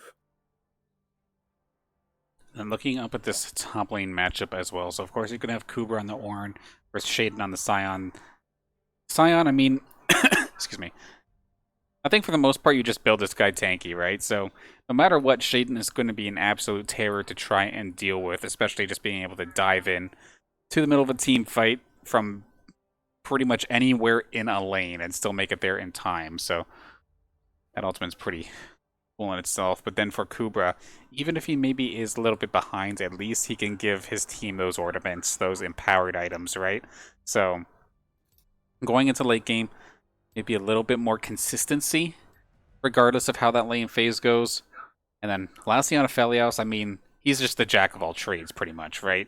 You want to go long range? Okay, you can go long range. You want to do AoE damage? Go ahead, do AoE damage, as long as you got the proper weapon available. But Mm-hmm. I'm going to be keeping special eye on, though, spinning axes as well. We've been talking up Adelim, but I also have to hype up the AD carry on the side of Murk Tempest as well. Spinning axes. So many engages were thanks to his arrows in the past, and then I almost thought he had a penta there, but ended up being a Yeah. quadra. And it's that was with Ash, which is supposed to be more utility based. Mm-hmm. This time it's going to be the Jinx. Sure, you completely remove the engage portion from the kit because Jinx doesn't have that. However, she definitely makes up for it in damage. So that's going to be terrifying as well. Like as active force right now, I'd be thinking to myself, where am I even supposed to put my focus? And to me, I'm sorry, Kubra, but you're kind of getting left in the dust here this game because there's just too much elsewhere that need to be slowed down, that needs to be taken down. Not to mention, if you're going to continue this heavy focus on objective, heavy focus on dragons kind of play style, you kind of need mid and bot lane to be Mm-hmm. behind anyway. Otherwise, they'll just meet you and go tit for tat with you. So definitely nervous for the side of the Saints, but I'm happy that we have ourselves such a good match here tonight, regardless of what the results end up being. Big thank you, of course, to everybody for tuning in, and good on the Saints for making it this far. Worst case scenario. That being said, though, we Mm-hmm. want to see them in top 12. We want to see them in top 8. They're not done just yet, but they're gonna have to work for it. Looking forward to this one. Yeah. A lot of good points you made about their comp in general. As in that top lane, Sion does have infinite kind of scaling as he just slowly gains health over the entire duration of the game. So it's going to be a bit of a hard one for them if they let this go too late game. They have to be looking for this early pick to keep the Jinx down, keep that Victor down. Basically, their entire team, they have to keep under that blanket and get ahead slowly. Because if they don't, they're just going to get rolled over again like that first game. I mean, at least I feel like if you're going up against a Scion who isn't fed or anything, just kind of hanging neutral, maybe a tiny bit behind, other than the one knock up, and I think he's got a slow. Is there anything super heavy that he can really do to completely blow a team fight open? I feel like there really isn't. Meanwhile, Yeah, with it's. the Gragas, okay, whip that barrel and blow everybody aside. Mhm. I did no damage, but I split up the team fight. That I did my Yeah, job. Like I don't think yeah. Scion has that effect. There's not much he can do other than maybe hit the occasional like catch out or something and Mhm. maybe a bush Q or something and knocks everyone up, but it's gonna be that Lilia, that the Rel, the finding those engage, 5-man sleep or the perfect ulti that Rel is looking for. And as you can see, the Jinx is opting, or you can't see yet, but the Jinx is opting for the cleanse this game rather than heal. So keeping all that stun to a minimum for a little bit. I mean, very disciplined, good on the Jinx as much as you probably want to run that heal or run something else. Hell, we've even seen A carries running teleport not too long ago in past weeks of collegiate and pro play. But without further ado, Saints now or never, time to get yourselves in gear. Game number 2 up against Murk Tempest, about to get underway right here, right now. Let's get ourselves into the action. Ooh, it's looking like a 5-man evade here, but Lazi does spot it out before it's too late, and it's gonna have to be them backing off in the end. Yeah, definitely thought about it, but now gonna go back to their spots. Places everybody. Time for the blue buff. Meanwhile, it looked like the Saints maybe you were thinking about doing the counter invade up in the top lane if they did commit to that bottom side, but because they did back off, just pop a ward on there, spot where everybody's at. In fact, they will be able to see the Lilia starting on the red side, so some solid intel to start things off here for the Saints side of things. Yeah, and good on me to find that ward a bit. It was a bit late too from the side from Blazing Cake there, so it's gonna be easily spotted. But they won't know that the ward that the Anivia placed down in that blue or that red jungle there will be there, so they know that Towel Dog is starting on the top side once again, but it's just kind of the same as it was last game, where they get a little invade in bot lane, deep ward on top. But it's going to be Blazing Cakes walking straight on top of them, but the Jinx keeps Lazi behind, so won't able to dish out too much damage. And of course, with Aphelios being able to just constantly switch out his weapons, can go to like Caitlyn levels of range if he does get the right weapon involved. I think he might have it right here right now. Might be wrong. Nice little stun though from Yansfo. Some good damage on a spinning axis. However, some decent split damage coming out here from spinning axis and Blazing Cake as well, knocking Saints both down to half. Who's going to get level 2, however, and if it's the Saints, do they still even go in, considering they are down so much health? Mianso does have 2, so does Lazi. They're just going to shove this into the turret and just be irritating to the side of Murk to start things off. Yeah, this is really good laning phase from Lazi and Mianso early on in this game, keeping them push under their tower this game rather than being pushed under their own. So a really aggressive pick here this time rather than kind of just getting pushed away the entire game last time with the Ashe and Rel. So this is what you want to see as a St. Clair fan of this bot lane, keeping that Jinx down from doing much and keeping her away from the CS. Yeah, still keeping on par for the most part here with Lazi, but a little bit lower. As we do see Kubra, gonna make Shaden's life a little bit difficult up here. Nice little trades for himself. Neither of these top laners taking Ignite, of course, gonna be just a double teleport. So this means Shaden's gonna get completely run over, at least off the start here. Kubra doing a strong job up in that top lane, but we do see Burning Cake, or Blazing Cake rather, jumping onto Lazi. The counter engage, however, onto Spinning Axes. Lazi did get zoned up, however. Gonna take a little bit of extra bonus damage. Spinning Axes by a thread, gonna hang on for dear life. Gonna be forced to back away unless they try to bait it. The Lilia is here. Towel Dog coming in hot. This is definitely looking rough here. Stunned up. Lazi's gonna get taken down in just a moment. That's gonna be the Ignite taking the kill there. That's Blazing Cake. Now Manso, he's just going to turn it on the Spinning Axes. Gets aggressive, not going to happen, and if anything, the kill goes to Spinning Axes. Absolutely devastating start. Murk Tempest looking strong. Yeah, and I don't know if it was a good play to try and continue. So Cooper is taking a lot of damage from the tower there. Snowden may just find him, has to burn both flashes on the side, and Cooper may just get away with the slow there unless Shaden can find the E. Does find it, and he's actually going to continue. Cooper walk back into it, and he's going to get solo killed by Shaden. And I see what he was trying to do. Active Force was coming in hot, but not long enough, or not quick enough, rather.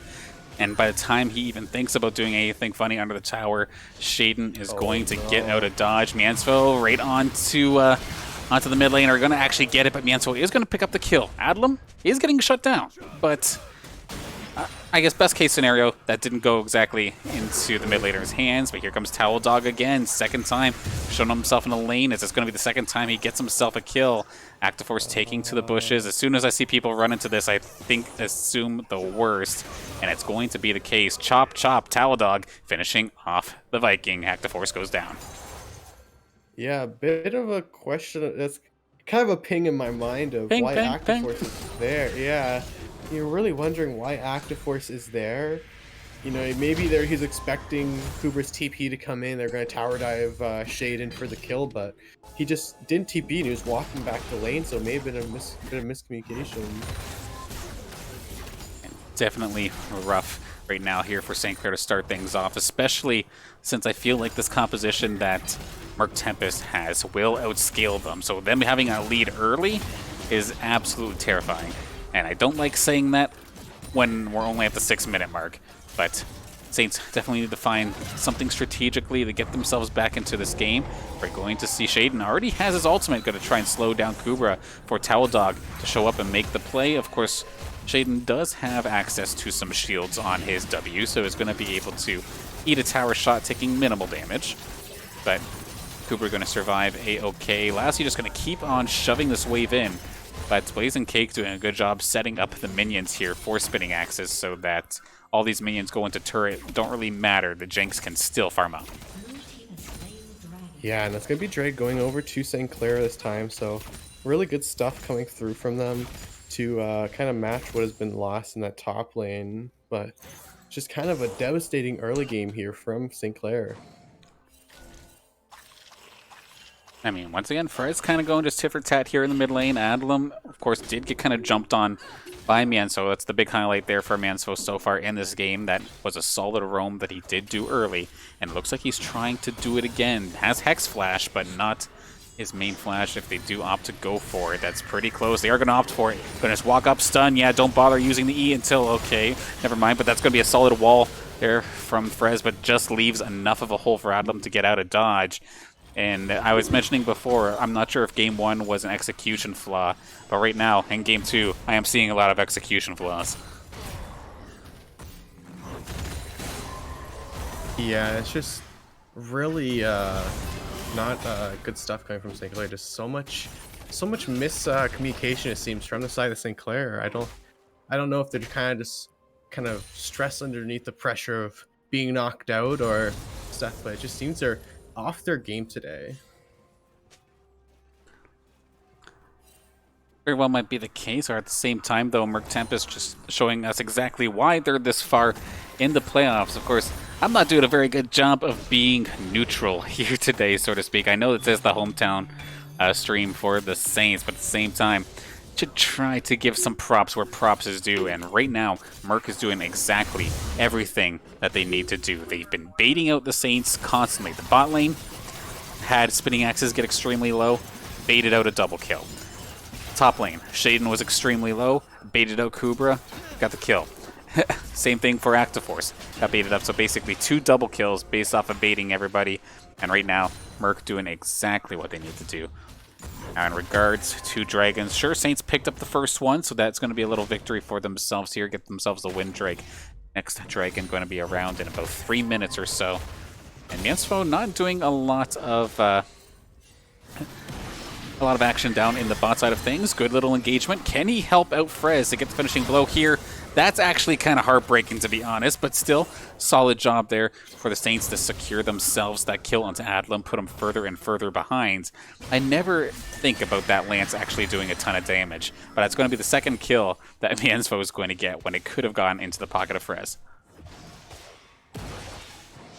Yeah, it's just, they find these good engages, but it's just, you know, those aftershock pop or even the ignite just coming down, but just wasn't able to find that last hit onto what could have been that extra 3 gold into his pocket. Yeah, of course, at the end of the day, he still does have at least the assist money for being a part of that kill, but I know when you're min-maxing, you always want to give the kill to the person that you want to be as far ahead as possible. Which in this case, okay, Mienso, you're going to be an absolute beast. Let's go, Mienso. Just be the absolute roaming legend. Would be fun to see, but it may not necessarily be strong when it comes to actually doing damage. But we'll have to see, of course. Now, minute 30, a couple ultimate, or pretty much everybody has their ultimates now. And so finally has that, what is it, solar flare? Am I going to have to check this? It is a solar flare. This is why you don't second guess your people on cast. You just do it. Anyway, Mienso going to find Blazing Cake in his jungle. Active Force is here.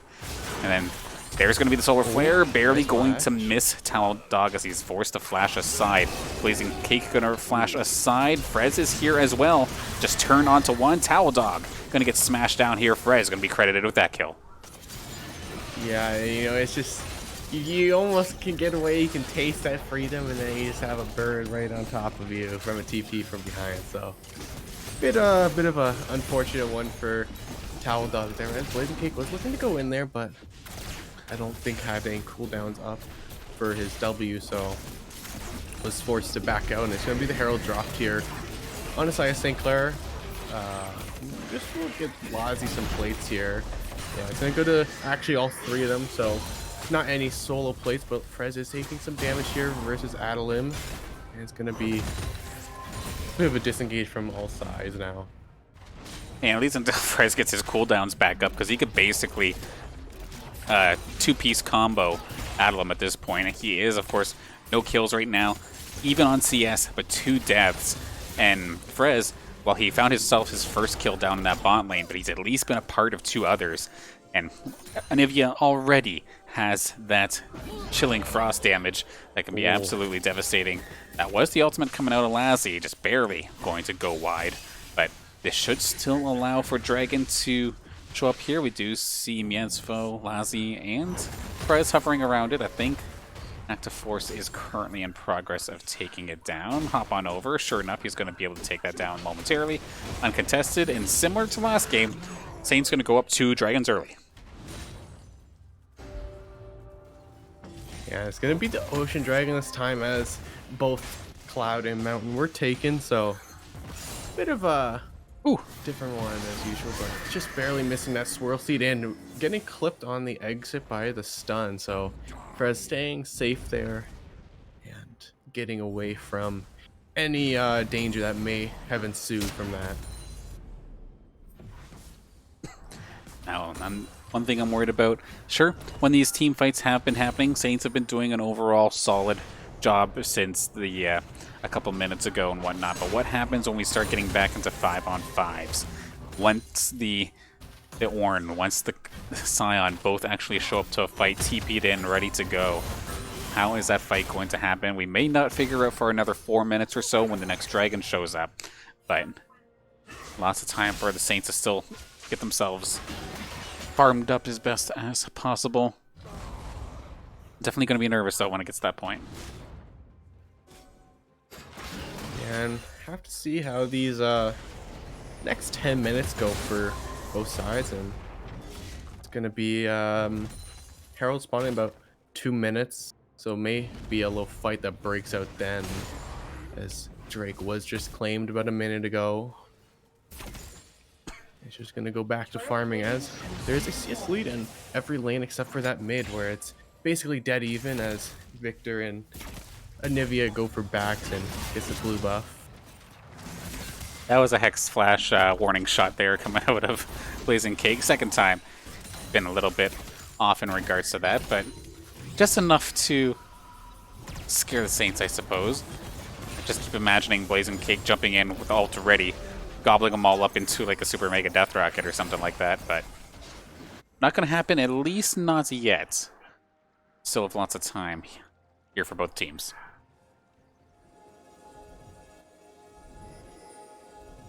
Yeah, it's looking a bit risky here, as there's a bit of a ward battle there between Mienzfo and Blazing, but in the end it's just going to be 2 wards placed on both sides and run back to that bot lane to farm it out again. It's definitely nice once all the teams kind of clean up basically every objective in the game, because either it means they're going to look for a lane for some aggression, or perfect time for a water break, because they're going to just be farming up for a brief moment. But we have actually a lot of action showing up down in this bot lane. Active Force is going to go face first into Towel Dog. That is going to be Towel Dog getting completely popped, but now we were looking for a 5-on-5. This is going to be it. Super Mega Death Rocket does take care of Mienzfo, but Active Force is going to get on the board as well. Kubra was zoning so many players off, it wasn't even funny. Shaden nearly going to get caught out a little bit, just enough room in that wall to escape, however. And Saints are going to come out of that one +1, as long as it stays that way. We'll have to see, though. Saints have been known to kind of overextend on their fights. This may be another one of those cases. Active Force down to a quarter HP already. Could be scary. Good wall from Frez. Yeah, he doesn't have the Ragnarok, so I'd be careful not to get caught by the gravitational field or the ulti from Adelim. Is being put behind this game, not being able to have that little advantage he had in the first game, where he had that about 5 kills, no deaths scenario, but the Jinx is getting ahead slowly and silently as she got that mega death rocket pickup on to, I believe it was Miansfo Yeah. last fight. And of course, that's the scary part about Jinx too. You get one assist or one elimination, and all of a sudden, you just go full Sonic, full Udyr mode, just constantly zipping all over the place. So much extra movement speed that you can basically find whoever you want in a team fight as long as there's not like a big bodyguard in the way, which is definitely one of the issues the Saints personally had in the last time. They, even with the stealth from the Bane ultimate, they can never find the opportunity to jump on to Adlim or jump on the spinning axes. But if you have so much movement speed you don't know what to do with, at some point you're going to run circles around them and you can make the play you want. Yeah. Now we have Drag spawning in 10 seconds. That Herald is available on the top side, but it's not very much of a priority in these last few seconds. Miansfo does get by the Swirl Seed, but St. Clair does have that control over the Drag Pit, and the Sion ulti is coming in from above. The wall will stop it, and from the Ornn ulti on top to stop him. The Drake will go over as the Lily is not there, but he's kind of just going to walk into everyone, just get one tap. It's going to be the re-engage from St. Clair going straight in onto the Rel. She's just going to hop over that wall as Active Force not able to find anything. And it's just going to be St. Clair burning a flash from Adelim and getting that drag on top. And now this is a much different story compared to game number 1. We do have Soul Point already in the pocket for Saints, so we're not even 20 minutes yet, compared to what would have been probably 2-1 or 2-2, or it would have been 2-1 at this point since Murk Tempest did secure it. So Soul Point, they're going to pick themselves up a Herald as well. Going to probably get at least one of these first initial turrets taken down. They're nowhere near as far behind as they were in the last game. At this point, they're maybe 2,000-3,000 gold behind. Now, they're within a couple hundred, and it's much better this time by for the Saints. Still behind, but in regards to win condition, I feel like they're actually in the lead.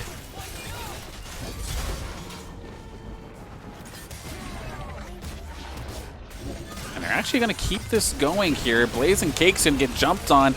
It's going to be Miansfo. Hot pursuit. Can he pass one over to Lazi? Not going to be the case. Support carry Miansfo come in and clutch here. But spinning axes just turning this. Lazi was not on the same page with Miansfo in the slightest. And very close, but no cigar this time by. Is the Death Rocket available? They have to be careful. It will be in 1 second. And here is the Lilia. Towel Dog is here. They're going to try and turn this on the spinning axes. But of course, even if you're slowed, there is so much extra bonus movement speed there for spinning axes that he was able to get out of dodge. That being said, though, Towel Dog so low. Nice pickup actually there. Active Force catches spinning axes, staying a little bit longer than expected. Takes them down. And now the Saints find themselves with a 2-for-1 profit in that last fight. Yeah, Spinning Axes does get caught off on that back end. He overstayed his welcome as he thought he could maybe pick off a Nivea from afar, but Active Force was there on the backside to get him in. Are maybe looking for an engage here, but not going to find it, and the tower will go down to St. Clair, the first tower of the game. I was going to say, please don't dive that, but okay, they were just looking for one more auto attack to finish off that bottom turret, so Saints going to find themselves in the lead for what feels like the first time all series, or the first time in a while anyway. So definitely some hope here for the hometown squad.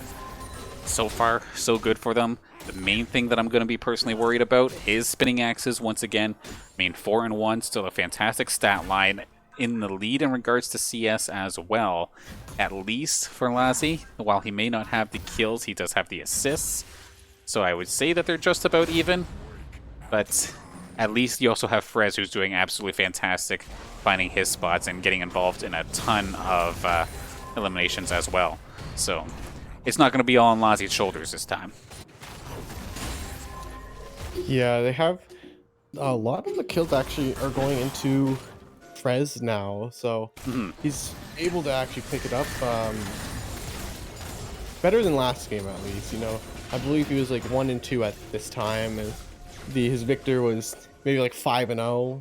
So, you know, it wasn't his fault, but you know, it's a team game, so you just kind of slowly gain advantages as a team. And will be that happening for St. Clair, as Miansfo's been around this mid lane a lot this game to help Frez get a lead. And these walls for Frez are just absolutely fantastic as well. While sometimes there may be, of course, a little gap that they can escape. If anything, Frez wants you to go to that gap because then he can just land a stun there, and guess what? You're still taking a boatload of damage. He's been able to do that, of course, all by himself. He hasn't necessarily needed the help from Active Force. At the same time, though, Miansfo did make his way to mid quite a few times, which allowed Active Force to continue farming up and try to become a threat for himself. And to be honest, he is actually much more of a threat compared to Towel Dog this game.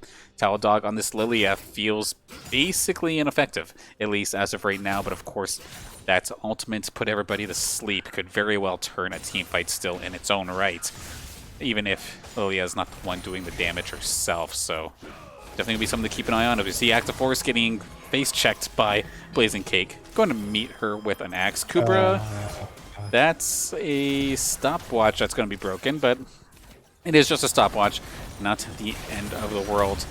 Frez going to lead the charge, possibly finds Blazing Cake for a little bit of extra damage, and now one of the hard engagers on the side of Murk. Going to want to think twice before making a move. Yeah, it's, you know, it's kind of one of those, you put it on the wrong key and it happens, but it's gonna be drag. Be going over actually. It's gonna be Soul going over to St. Clair. You ever do it where you're just trying to move it to another hotkey and you activate it anyway? Yeah, you know, I feel like that may have been the situation that happened because he was mid walking and then just a little oopsies maybe. And I had done that 3 key something, went to hit 4, went to place a ward, and that's a stopwatch, but. I definitely don't know by experience. Yeah. In the meantime, it was Ocean Soul picked up by St. Clair. So a 22-minute soul is really good for them as they put themselves ahead in this game by 2,000 gold and look to keep this pressure on to make it a 1-1 series. I am so surprised that Murk Tempest just let that go to the point where I'm talking about people placing keys and the soul, the big objective, goes by and I don't even notice. Beautifully done there from Saints, just being in such a good position that they can get these objectives for basically free. You see Blazing Cake again getting caught out a little bit, but going to be able to hop away just fine. Now where do the Saints opt to go next? In regards to objectives, it would just be Towers and Baron right around the corner. I'll have to see. Yeah. It's pretty even in a lot of the matchups though. Like the may look like St. Clair does have the advantage right now with that 2K 9-7, but in reality, these team fights will be very close. Play it correctly, and from the looks of it, they haven't been the cleanest from the side of Murk, as they've just been kind of subtly getting their Jinx ahead, being 4-1, having roughly about 40 CS up on his lane opponent, but I think St. Clair is just clearing out some wards down there. Well, not doing any risky early Barons yet. I mean, if Lousy does get his the Chakram weapon, kind of seeing it in the background a little bit, the Ninja Star-esque looking things, I mean, that's a lot of DPS. It's a little bit shorter range, but you could burn a Baron with that. That alongside the rest of the Saints there, that can go by nice and quick. So sure, maybe just under 25 minutes, but it could be something they do think about. But do they want to group up and force like an even 5-on-5 team fight? I think they're in a position where they could do it, but it's not going to be as one-sided as I may be thinking. Yeah, and Felios's best weapons are that Chakram and his flamethrower, as Adelim may find himself in a bad spot, but able just to keep Frez out far and get out, as St. Clair does invade this red jungle away from Towel Dog, keeping him even further behind, but he's not actually that far behind. He's kept up in CS, is the same level as Active Force, even though he's 1-4, so good on him to stay ahead. But here we go. St. Clair starting the Baron up, and this will be the make or break for St. Clair, and has a two-man sleep possibly, but nothing's gonna happen. He's just gonna look to get a flash steal if he can, as they're keeping him trying as far out of the pit, but they will turn away as the Ornhorn is called. This will be the Ornhorn missing as he gets stunned, and the huge engage from Blazing Cake comes around as the Jinx is in the backline, just hitting it going back and forth. Just finds him in the end, and Jinx will not be able to find her resets, just barely everyone getting away, 1 HP. Such an unfortunate thing for Spinning Axe is not finding the crucial reset he needed. Was right on the fringe, but the golden part of that team fight, at least in my opinion, was the fact that Lassie was able to stay completely safe the entire time. Sat back with the longer range weapon and was just poking away at tanks. Sure, it may not be the damage dealers, but we're able to take down Shaden, take down Blazing Cake, make them regret their engage, and now they can go back here on this Baron once again. Adlam, the only one on the side of Murk anywhere near this, and there's no Death Rocket available. Not getting stolen this time. Saint's going to take the Baron while they have Soul. They're going to be absolutely devastating moving forward. Yeah, 26-minute Baron, 22-minute Soul. St. Clair setting themselves up perfectly for a win here, but nothing's ever over until you get that Elder once this happens, as it's 1 minute and 30 seconds away from happening, and that will be the final fight most likely of the game, as if they do play it right, they will be able to end the game off just an Elder. But with Aphelios having two of his strongest weapons now, other than that flamethrower, they have to be careful if he wants to save his weapons for these team fights. And looking at that last team fight, though, and seeing how well Blazing Cake engaged, seeing all the damage that Adlam put out for like massive AoE, even though he's behind, I can't help but say to myself, imagine if there was a Gragas barrel in there. Do you think that all those Saints that were sitting at half HP might be down to like one more shot to the point where the Jinx could go nuts? I kind of feel like it was. The Scion pick, if it was meant to troll the Saints, it's a blessing in disguise, because right now Shaden just not quite finding the impact in this game. At least compared to last game. You kind of counterpicked yourself with the Scion, because you have the Anivia picked already, and it's just like a straight counter to him. He just plays a wall and he hits it, and that's it. That's just the end of it. But with a Gragas, you know, you can eat through it, you can throw a cast over it and stuff. So I think it may have just been it seems like a kind of a troll pick in my opinion from the side of Murk Tempest, but Mansfo does just kind of face check into Blazing Cake as the TP does come through for Frez as the Elder is spawning, and they will just instantly start this up as they zone everyone away. Spinning Axe is off to side, have to keep an eye on how he will get into this fight as Adeline just kind of walking straight into them. Lassie is off to the side, they do find the kill onto the entire side of Murkus. Everyone just goes down. One person alive is Spinning Axe is on the side there. And kill the zombie! Elder going to the side of St. Clair as Scion Zombie does try and come around, but not going to find anything. It's going to be St. Clair putting the nail in the coffin for Murk Tempest. Okay, I was going to say, if that Scion Zombie walks over and starts pounding away at the dragon, I am going to lose my mind. I am thankful that they were able to take care of that nice and quick, especially since Spinning Axes did not have the rocket available again. So there would have been nothing else possible to stop them from taking that Elder. And basically, Saints, they are loaded up on buffs. They have basically everything they could possibly need. They just need to start taking down some of these towers. Maybe get themselves an inhibitor. Make it so that the pressure isn't just strictly where they are specifically on the map. Make it so that minions are constantly pounding down one of the inhibitor or one of the Nexus turrets if left unattended. Because we can see, like, Lassie gets to jump onto somebody.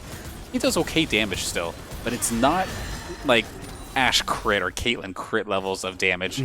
So he's strong, but not that strong. Not yet. So there needs to be something additional, even still, after having all of these buffs.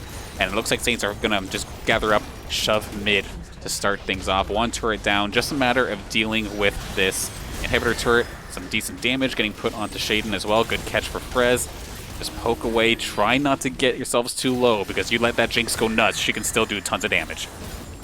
Yeah, one reset on that Jinx, and she's just going to shred through your entire team as he's kind of just been in the back lane. You know, he's never really been a threat for St. Clair. He's always just kind of there, and then St. Clair just rips through them front to back, and St. Clair will be able to get this inhib finally, as they're just slowly pushing up this mid wave, and they're going to be looking for more, as they're not scared to take a fight with the Elder, but the Elder buff will be wearing off soon, and they have to look for a massive engage. Force does get rooted up, has to pop the Ragnarok as the Ornn ulti comes down, does find a massive engage, spinning axes will go down, and there's going to be St. Clair finding a complete wipe as a 3-man sleep does come through in the end, but it's not going to be much coming through, as the entire side of Murk Tempest does go down, as St. Clair really didn't lose a single person other than Lozzie, and a game freeze. You know what that means. The game's over. St. Clair takes it 1-1. Here, I will mimic exactly what's gone on. Oh, I love this patch. But victory! Yeah, so, okay, we do have ourselves a game 3 in a bit of an anticlimactic fashion. Unless something absolutely catastrophically went wrong. Did Adlim just wipe everybody and go take all of Saint's base? No, probably not. But we'll see. I'm low-key. I low-key don't want to do the ultimate commentator's curse, though, so I'm going to quickly just double-check and make sure there's a lobby for the next game. I don't have an invite yet.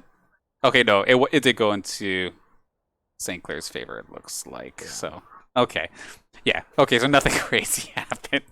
Could you imagine, though? You know, you pop a purple elixir, just shreds through all the towers at 30 minutes, you know, it happens sometimes. You just input a code, you become Baron Nashor, and you just wipe the entire base. That would be kind of funny, but taking a look at some of the stat lines here for this game, and okay, there's the lobby invite right there, right then. Spinning Axis, props, you were blazing at that game, my friend, nicely done. 4 kills, 2 deaths, 0 assists, the perfect scoreline. Then on the side of St. Clair, Frez, perfect game here. If I were a part of a different league's broadcasts and see Frez there going 7-0-7, playing a flawless game, I would say, so how about that Lassie solo carry? But anyway, not going to pour my salt into this cast too much here anyway. But Frez doing a fantastic job that game. Tons of kills, tons of assists. Active Force, much more of a factor this time compared to Game 1. Banning that Udyr, I still think needs to be something. Let him keep going. Kubra, while he may not have necessarily been the one getting the kills himself in those endgame team fights, other than the one by Baron where he got stunned up, just constantly being able to CC the rest of the squad, made it nice and easy for Frez and Lassie to just go in. And we all know Yensfo, support carry, right? Those 3 kills off the start, definitely the big impact there. Looks like we are going to switch sides for this next game here. I don't know about you, but my throat is absolutely parched. We are going to probably take a break in just a second. Just wanted to know if you have any last thoughts here on game number 2, because that was definitely different compared to what we saw last game. Yeah, I think it may have. Murk Tempest may have been playing a bit with their food there. They kind of rolled them over in the first game, and then they kind of, threw them a little bone, saying we're gonna try something. And in the end, it didn't work out. The Scion wasn't that useful compared to the Gragas, and they never let the Lilia get ahead. So in the end, it did not work out in their favor. So I think if they're going to try and come back and play how they did in that first game, it's going to have to be somewhat related to how they drafted. Honestly, Gragas wasn't banned. Just pick it next time and stop playing with your food a little bit, and that could have been the difference maker from a Super Mega Death Rocket getting a kill to just leaving them with a sliver of HP. But with that, we're going to take ourselves a very quick 5-minute break. Let's get some water and then get into the finale here. This Upsurge Minor League playoffs. It's the first game or the first series for us here in the playoffs, and it's an absolute banger. See the conclusion up next.